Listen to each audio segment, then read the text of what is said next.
നമസ്കാരം, ഞാൻ രമേഷ് ഗോപാൽ. തനിമ സ്പെഷ്യൽ ന്യൂസ്.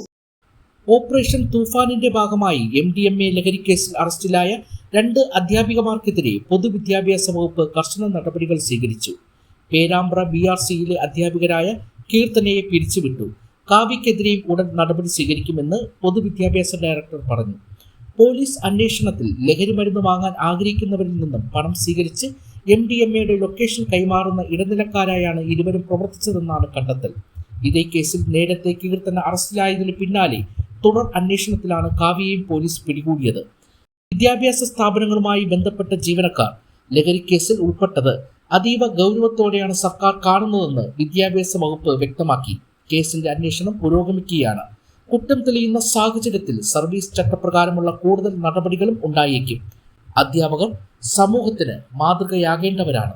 ലഹരി കേസുകളിൽ ഉൾപ്പെടുന്നവർക്ക് കർശന നടപടികൾ സ്വീകരിക്കുക തന്നെ വേണം.